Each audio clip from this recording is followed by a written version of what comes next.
Welcome to my YouTube channel.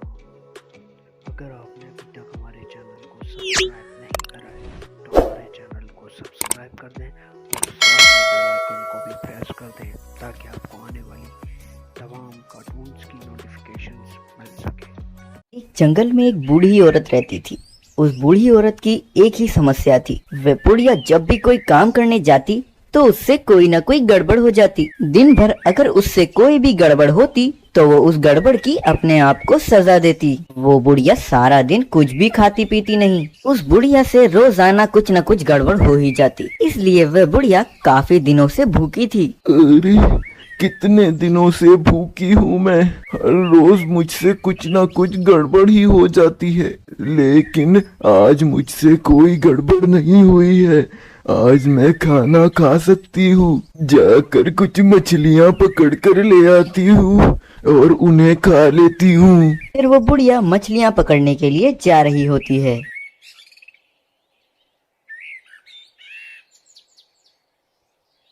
तो रास्ते में उसके पास एक चिड़िया उड़ती हुई आती है। अरे बूढ़ी काकी, क्या तुम मेरी मदद करोगी? हाँ हाँ बोलो, क्या काम है?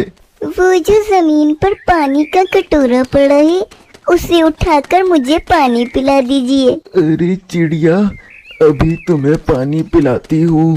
फिर वो बुढ़िया पानी का कटोरा उठा रही होती है तो उसके हाथ से कटोरा गिर जाता है और सारा पानी जमीन पर फैल जाता है। अरे काकी, ये तुमने क्या किया? मुझे बहुत मुश्किल से पानी मिला था, अब मैं इसे कैसे पीऊंगी? तुमने तो सारा पानी गिरा दिया, किसी काम की नहीं हो तुम। जाओ यहाँ से, मैं ही पागल थी जो मैंने तुमसे मदद मांगी। ये कहकर वे चिड़िया वहाँ से चली जाती है। अरे मैं क्या करूं, आज भी मुझसे इतनी बड़ी गड़बड़ हो गई। मुझसे बार बार कोई ना कोई गड़बड़ ही हो जाती है। अब आज भी मुझे भूखा रहना पड़ेगा। ऐसा कहकर वे बुढ़िया वापस चली जाती है।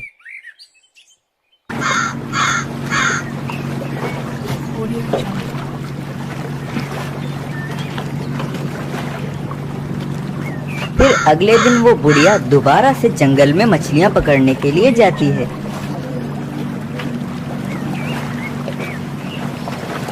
अरे आज तो मैं कोई भी गड़बड़ नहीं करूंगी। बस जल्दी से जाती हूँ और मछलियाँ पकड़कर आ जाती हूँ। रास्ते में उस बुढ़िया को एक जख्मी सारस दिखता है। उसके पैर में काफी जख्म था और बहुत खून भी निकल रहा था। दर्द के मारे बेचारे सारस की तो आवाज भी नहीं निकल रही थी। अरे इसके पैर से तो बहुत ज्यादा खून निकल रहा है। पर मैं तो मछलियाँ पकड़ने जा रही थी।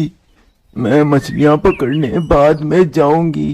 पहले इसको अपने साथ ले जाती हूँ और इसके पैर का जख्म ठीक करती हूँ। फिर वो बुढ़िया सारस को उसी गुफा में ले जाती है जिस गुफा में वो रहती थी। फिर वो बुढ़िया सारस के पैर पर जड़ी बूटी लगाकर कपड़ा बांध देती है। अब तो सारस और बुढ़िया के बीच में काफी अच्छी दोस्ती हो जाती है।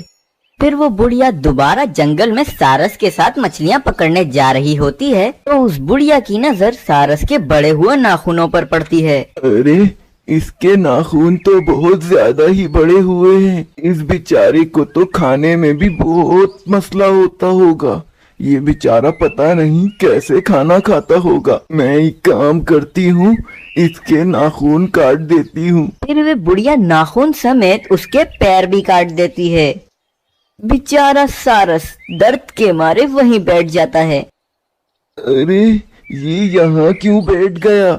लगता है इसके पैर में जो जख्म था उसमें दर्द हो रहा होगा, इसीलिए ये बेचारा यहाँ बैठ गया है। मैं यहाँ से जाती हूँ और मछलियाँ पकड़ कर लाती हूँ। फिर वो बुढ़िया मछलियाँ पकड़ने के लिए एक झील पर चली जाती है और कुछ देर में वो बुढ़िया काफी सारी मछलियाँ पकड़ लेती है। चलो अब मछलियाँ तो पकड़ ली हैं, अब वापस घर चलती हूँ और इन्हें पका कर खा लेती हूँ। फिर वे बुढ़िया वापस घर जा रही होती है तो रास्ते में उसे वो सारस वहीं पड़ा हुआ दिखता है। अरे लगता है ये सारस बहुत थका हुआ था, इसीलिए ये सो रहा है। मैं घर पर जाकर जल्दी से मछलियाँ पका लेती हूँ, मुझे भी बहुत भूख लग रही है। फिर वो बुढ़िया मछलियाँ लेकर वापस अपनी गुफा में चली जाती है। अरे मैं भी कितनी बेवकूफ हूँ, वो सारस बेचारा कितना भूखा होगा, मैं उसे यहाँ पर लाना ही भूल गई। मैं उसे भी बुला कर ले आती हूँ और फिर उसे भी मछली खिलाऊंगी। फिर वो बुढ़िया दोबारा सारस के पास जाती है, तब भी वो सारस वैसा ही पड़ा होता है। अब वो बुढ़िया समझ जाती है कि उसकी गलती की वजह से सारस मर चुका है। उस बुढ़िया को अपनी गलती पर बहुत पछतावा होता है और वो कहती है, अरे रे, आज तो मुझसे बहुत ही बड़ी गड़बड़ हो गई। मैं क्या करूं? मैंने कितने दिनों से खाना नहीं खाया था, अब तो आज भी मुझे भूखा रहना पड़ेगा। ऐसा कहकर वो बुढ़िया अपने घर में जाकर सो जाती है। फिर काफी दिनों से भूखा रहने की वजह से आधी रात को उस बुढ़िया की भी मृत्यु हो जाती है। उस बुढ़िया ने अपनी बेवकूफी की वजह से एक खूबसूरत परिंदे के साथ साथ अपनी भी जान ले ली।